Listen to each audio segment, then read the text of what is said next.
Hey, I'm gonna give you 3 steps on how to be successful in your surplus funds business.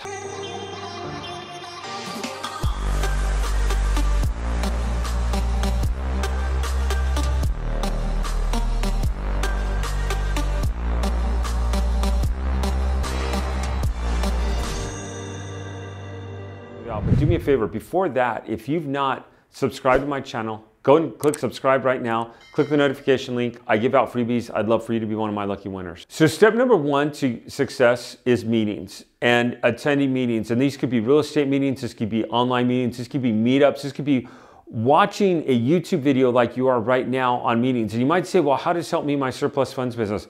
I get emails all the time from people that say, hey, I've never done a deal. I watched what you did. I've tried it. This works. Or, hey, I'm getting a contract out.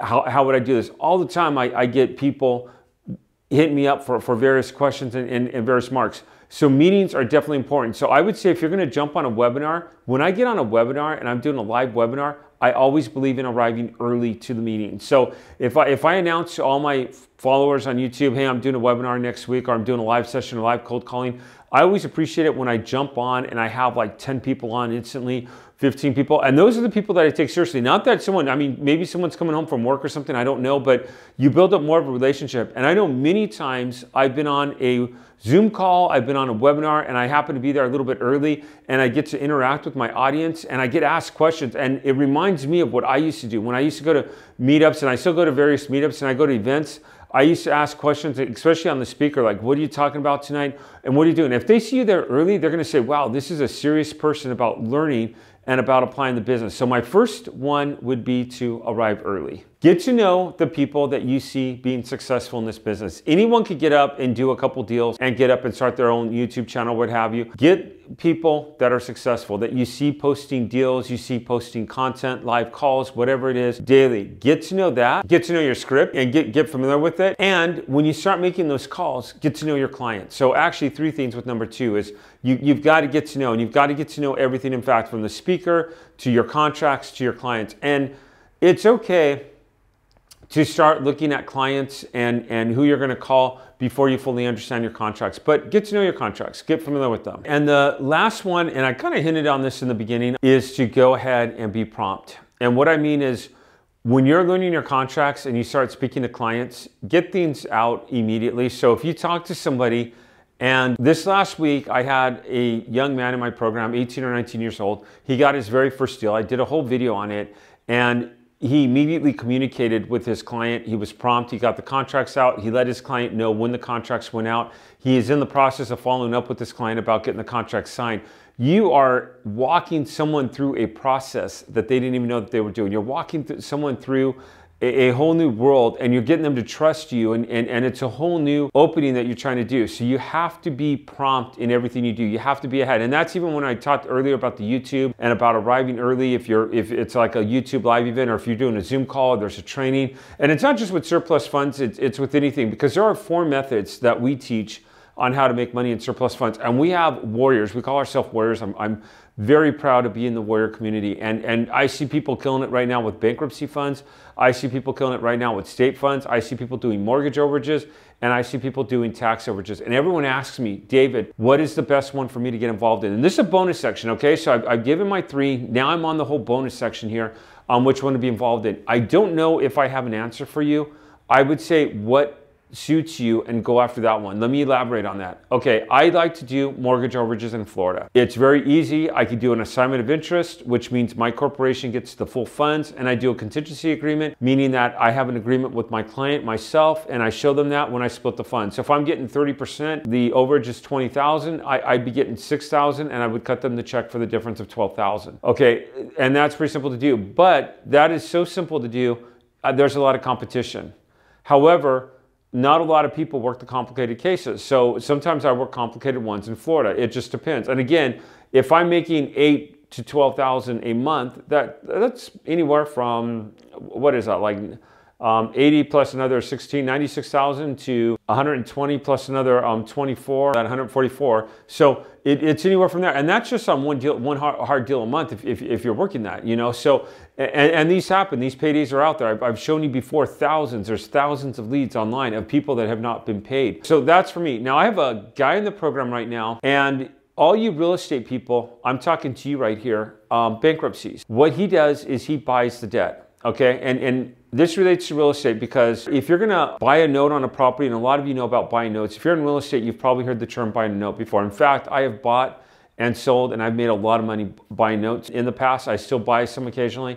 It's more of a hobby. Surplus funds is my first love. Everything else is secondary, and it's a hobby, and I make money at it, but it's also just something I do. If something comes across my desk that I like, I grab it. But you buy a note at a discount. So you have a property, like one of the properties I bought years ago, it was in 2011, it was from a commercial bank, and it was in Pomona, California, and the note value was $240,000, and I bought the note for $19,000. It literally, so I bought $200,000 worth of funds for 19 grand.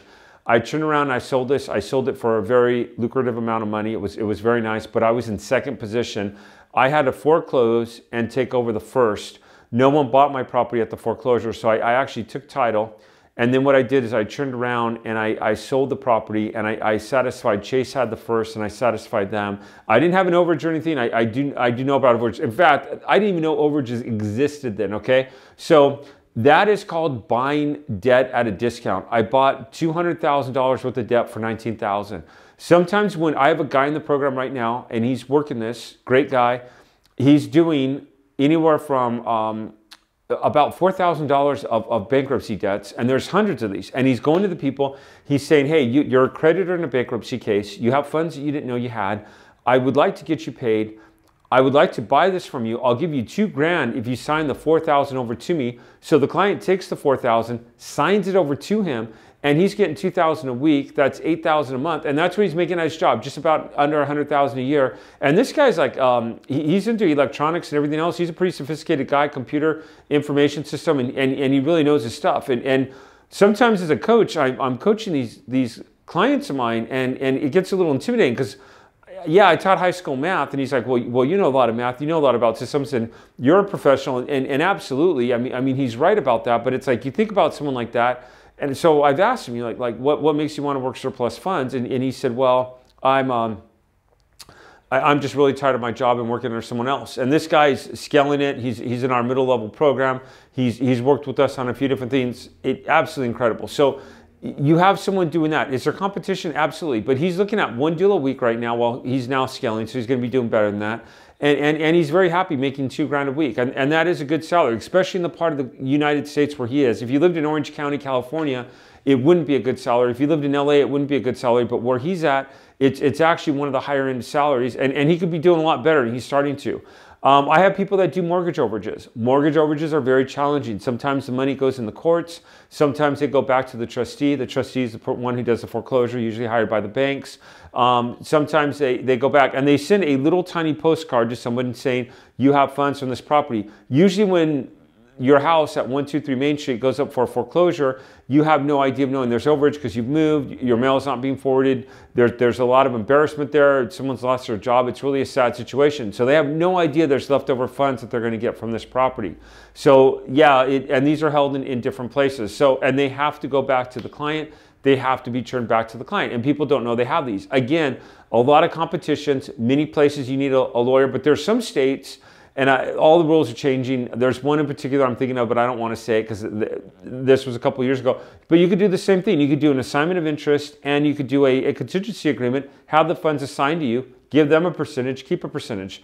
So you have bankruptcy, you have mortgage overages, you have tax overages, which I talked about in Florida, and the last one is state funds. And you follow the script, you go with it. Some states pay you directly. Some states you have to collect from your claimant. Some states allow you to work the case side by side with them. Some states are complete morons and they won't even disclose the amounts, and I would stay away from those states. So there are so many ways to be making money. So if you want to make money in this business and you really want to do this, surround yourself, get involved in meetings, go to various places, get there early, get to know the script and everything else, decide what you want to do. And it's hard for me to say, oh, do this or do that, because usually people will look at a certain type of the 4 funds that we teach. And there's others out there. There's so much other unclaimed funds out there. We just teach 4 basic ones and are mastering that in Warriors. We've got a ton of success. It's very happy to be part of this community and working with the entire staff, which is there's a staff here and people are great. But yeah, you have to find the funds that suit you directly. If it was me personally,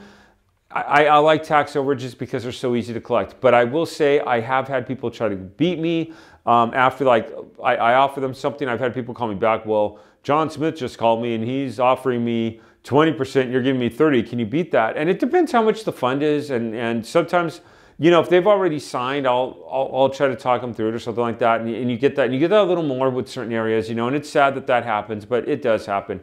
Hey everyone, I want to thank you for watching. There's tons of freebies that I give out. Do me a favor, hit the subscribe if you haven't. If you like this video, feel free to like it, ask me questions. Also, click the notification link below. Thank you for watching. I'll see you on the next video.